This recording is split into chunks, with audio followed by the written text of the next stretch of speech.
Oh, I wanted to do that video for so much time, okay?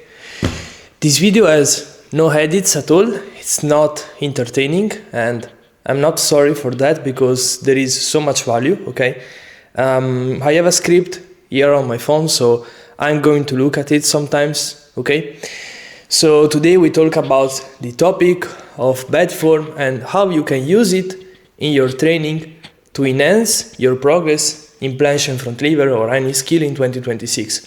Okay, the issue with this topic, which is also the reason why I decided to spend time into this video, is that everybody is giving you a different answer and you don't know anymore how to structure your trainings. Okay, you see both extremes, people who promote only clean and strict form and people who spam bad form without any logic, okay? So you know that the truth is in the middle, but you don't know how to apply this concept into your training because you're missing a logic about how, when and why to use bad form, okay? So if you want to invest your time into calisthenics in the journey, you want to invest time in videos like this to learn new things, you are into the new place. And maybe you can subscribe if you want and leave a comment because I want to know if you appreciate like this footage, this content, this information I give to you. It's really a pleasure for me to help the calisthenics community because I did so many mistakes in the past that made me waste time, and I want to educate people so that they can learn from my mistake and from the time that I wasted trying different methods so you can understand. But I don't want you to memorize someone else's program. I want you to understand the logic behind bad form. So you don't have to memorize anymore, but to understand why we do things, when and how. Okay, so as said before, the issue with bad form is that everybody is giving you like different answers and different opinion. Okay, before getting into the actual topic, I have a couple things to say, okay, that are really necessary to make you understand better because again, my goal is to make you understand why we do things, okay? I don't just want to give you information to copy paste in your training and don't understand why we are doing things, okay? So the first, okay, is that a method can be good, can be bad, but it depends by the person and not only that, by the time of your journey. Like if a method is good for you, maybe it's good for you in a period, but it cannot be good in another period of your year, okay? Because maybe your goal is changing. Like, for example, if you're going from 1 straddle planche press to 5 straddle planche press, okay, you are training the straddle progression of the planche and you want to get stronger, so you want to get more numbers, more volume, that is your goal. But if you want to approach the full planche for the first time, the things are different because the first time you do a full planche, the hold is going to be 2 seconds. So you're training in a different range of repetitions, of reps, okay? So the kind of strength that you're building is not volume, it's like max intensity in a short span of seconds. It's going to be a different goal, so the methods can change. Which method is the best for you, okay? The reason why I want to say this is that I see so many trainers that like get so many progress in calisthenics because of one method and then they spam the method to all the clients, like they copy paste without understanding that like how much a method is good for you can change throughout the year, throughout your journey, because your goal changes, because you're approaching different progressions, different movement, different volumes. So like the kind of things that make you improve can be different, so don't make the mistake to think that there are bad or good training methods. Instead, learn when to use them and why, in which people and in which period of your training in the same person, okay? The second thing that I have to say that many people don't understand nowadays in calisthenics is that when you approach the P-bars, for example, and you want to do a planche, there might be 2 reasons why you're doing it. The first is to test or display your strength. The second reason is like to train your strength. And those two things are not the same always. Like so many people think that to train your strength, to get better, you have to display your max intensity, the maximum intensity you can like do. Like people think that they have to go like max capacity all single training, and that if you're doing less, you're going to get less result. Okay. We could talk more about this topic. It's really big, like the topic about choosing the intensity. But what I'm going to say now, like in the topic of bad form, is not a topic about intensity. The reason why I want to say this is that bad form is such an amazing tool for building your strength, but it can be a terrible way to determine how strong you are, but not just like testing your strength, but comparing your performance like in a progression. For example, if you want to test your home progression, or maybe you're a trainer and you want to display the progression of your clients, okay, what you are doing is like comparing yourself from the past with yourself now in, let's say, 3 months, okay? Let's do an example to make you understand what I'm talking about. Let's say that you do a straddle plunge, a clean hold of 5 seconds, okay? And 2 months later, maybe you do 10 seconds, but with bad form, okay? Maybe you do bad forming on purpose to do more seconds. You see, you make the skill easier to hold it more. So is it harder because you did more volume? But it is easier because you did an easier progression, okay? Like when you do a worse form, the progression, it is easier, which does not mean it's wrong, but you should not use it as comparison, because you are comparing different leverage, different difficulty, and different exercise at some point. It's like you're going to the gym and you lift like 100 kilo for 5 reps. And you say, okay, but is it harder to lift 70 kilo for 7 reps? Okay, so less intensity but more volume. You can't compare, okay? The only comparison that is fair is between the same difficulty in terms of reps or the same reps in terms of difficulty, okay? If you want to do a straddle plunge for 5 seconds, fine, but you can say you did progress when you do more seconds, even only 2 seconds more, like 7 seconds, but on the same form, on the same execution, okay? Bad form is an amazing tool to build your strength, but when it comes to like compare yourself with yourself from the past, okay, I would not like recommend you to do different things with different execution, because it's going to be like so hard to like have a fair comparison, okay? Choose the same exercise, the same difficulty, and the same execution to do comparison of like transformation in the months. Again, we will discuss more of this topic at the end of the video, but now that's already too much yapping, and I want to go like straight into the actual script that I have here, okay, on my phone, because I have so many things to talk about, so I had to like order my thoughts, okay? So, let's talk about when bad form is good and when bad form is bad, okay? Like, let's start with like the power of bad form, like when bad form is actually useful, okay? So, as I said before, bad form makes the skill easier. For example, if you do a straddle plunge with lower feet, with like low ankle, okay, the leverage is going to be less, so the skill is easier. Okay, so many people, for example, if we think about the trainers who promote only strict form, they are going to tell you that you are cheating because you are doing not clean form. But the issue is that there is nothing wrong with it. Because when you do an easier progression, like bad form, you are only making it the skill easier but not different. As long as you are changing the position of your lower body. Okay, so we have to clarify that one thing is bad form and one thing is bad activation, okay? So we are opening many like under topics now, which maybe can be good for other videos, but you know about specificity, right? Like if you want to train the planche, the best exercise is the planche. But specificity is not only about choosing between planche and handstand push-ups. Specificity also is in the planche. Like, if you do a planche, in an easier progression, okay, the angle on your lean is going to be different. If you do a plunge, but with bad activation, like with bent arms, with like retracted scapula, okay, it's going to be a different skill. If you don't practice the actual activation of the plunge, the correct form, you are going in the wrong direction, okay?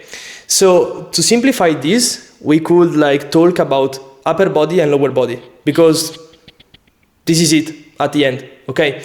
So if you keep like your plunge push-ups with your legs, but your activation is good, for example, your elbows are not flared out, they are in, you're doing clean form on the upper body, but you're just keeping with your legs, it's fine, because you're just going to make the skill easier, okay, but not different.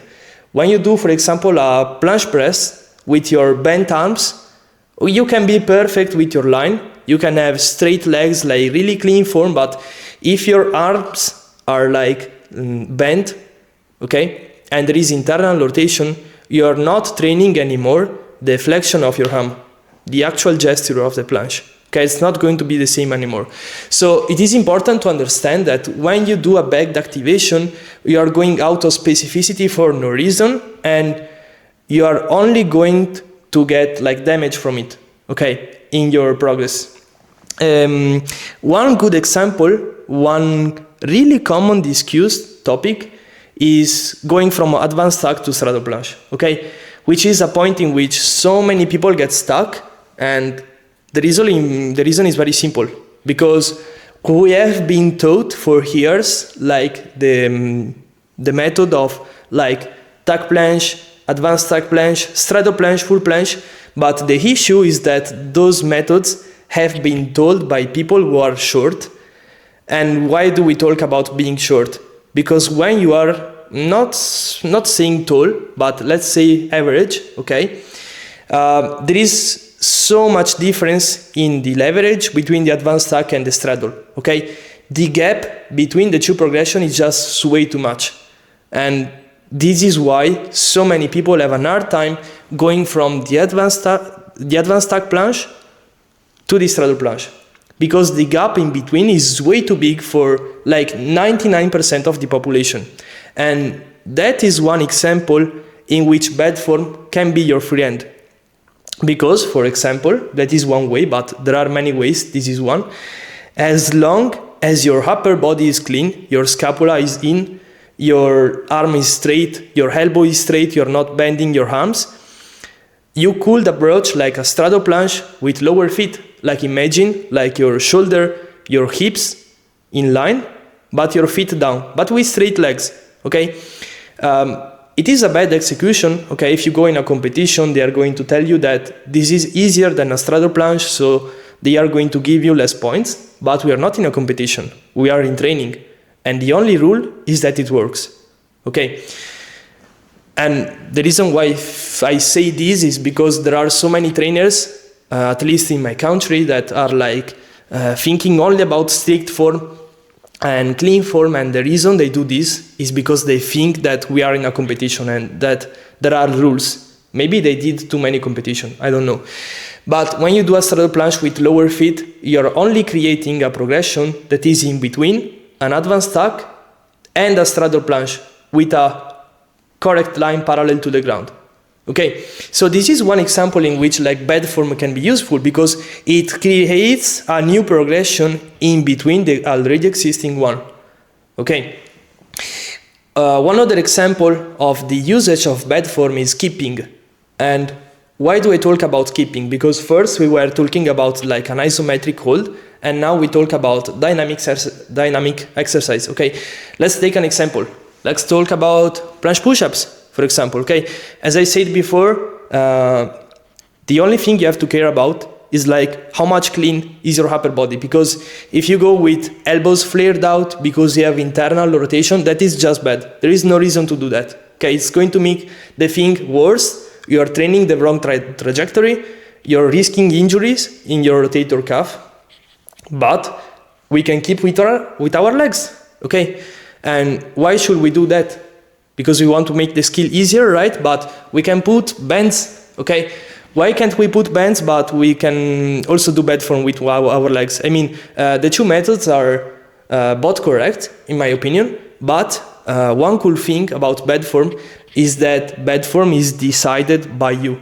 And what you can decide is like how much to compensate, how much to help you with the keep, and when to keep. The issue with bands, okay, is that, yeah, you can decide the bands. There are so many bands. There are lighter, heavier bands, okay? But the issue with band is that they are elastic. For example, in the lowest part of a planche push-ups, they are going to assist you more. In the highest part of a planche push-ups, they are going to assist you less, okay? So not only that, so, you know, as I told you, it's a matter about how much weight they remove from you and when, in which part of the movement do they help. When you do bed form, it's a decision that your brain takes. The difference between you and a band is that you are conscious about what you're thinking about. You know how much you want to keep and when. But this is only for like more advanced athletes who are into the game since like already a bit of time. But if you're approaching like advanced skill, it should be the case. Okay, so those are some examples in which like bed form is good for you when you're going to make a progression easier or you're going to keep without changing the movement. Okay, and by saying when bed form is good, I already said like it was not a plan, but I basically told you already when to don't do bed form, but I will put details into it anyway. Okay, the moment in which you don't want to do bed form is when the intensity of something is way too high to the point that you change the activation. And this is an important topic to discuss because most of the time people do bed form when it's not even planned. Okay, like when they want to attempt a new skill, a new progression, or they want to unlock it, so they do it with bed form for the first time, and there is nothing wrong about it. But one thing is that you're doing one attempt, maybe one a week, of something really difficult for you, so it's okay. But if you implement it in training in the wrong way, like every single week, every single training of the week, it can be dangerous, okay? Because when your scapula is out, when your elbows are like there is internal rotation of your arm and your elbows are out, okay, your activation is bad, you're putting like weight in your rotator cuff when it should not be, this is just bad for you, okay? There is no reason to bend your arms and to achieve a new progression. You're just going to like make yourself think that you're achieving something that you can't really do, okay? Which is the same thing that happens with keeping, but the point here is that we are putting way too much load, way too much pressure, and where we shouldn't, okay? We are risking to make the things like way too dangerous for our activation because we are missing the activation, maybe our scapula is out, okay? And you're not just going to make the skill easier, okay? So as I said before, one thing is when you are going to make the skill easier, and one other thing is when you're going to make the skill different and dangerous, because the motor scheme can be wrong and you're learning a wrong motor scheme and it is going to be harder to fix it later. This is also another topic. So there is an amount of bad form in the weeks that I would suggest, but not because of the bad form itself, because as I said before, there is nothing wrong with keeping, is not going to be dangerous for your shoulder, okay? The point is intensity, because most of the time you're choosing to do bad form, or maybe not, because the intensity is too high. And when you do like too much intensity with bad form, with bad activation for every day of the week, for weeks, pain is going to, you're going to think that pain came out of nowhere, but actually it was building already in your body since weeks, but you didn't know it, okay? Because you can't choose the right intensities to train, but that is another topic. Okay, so I think that's enough for the video. To make the video come to a conclusion, to like summarize, you have to understand that bad form, like choosing to do bad form, is a training method which can be amazing to unlock new progression in between when the gap is way too big. But as every training method is never always right, okay? There is never going to be a method that is always the best for you and the best for every single person in the world. Okay, you have to like understand how much to use it and when to use it, base it on your journey, on your goals. Okay, I think that I can close the video here because it will be way too long, but we could discuss this topic more in the comments if you want, because we can go more on detail, but the rest that I could say is way too specific to the person, depending by the execution of itself, by the level, by the experience. So many other things like in detail get specific person by person, and the answer can change between different person. So yeah, if you want to get coaching from me, you can contact me on Instagram. I will be happy to do that, to help you. That will be good. Yeah. If you have any question like that, you can ask in the comments, and I hope you enjoyed this video. It's nothing like incredible, but for me it's like seriously important to understand, because when I was not understanding this, like every attempt was with bad form, yeah, but it was just burning my CNS and my physique. When I understood this, my progress skyrocketed, because for example, I was stuck for many years in straddle planche with bands, and this is what helped me to unlock the body weight straddle planche without any assistant, and now I am approaching the full and progressing like never before, because I understand this and I understand when to use which training method. So I hope this video helped, and if you enjoyed, please let me know in the comment. I would seriously love a comment from every single one of you. Yeah, that's it. Thank you if you made it till the end, and love for the support. Bye.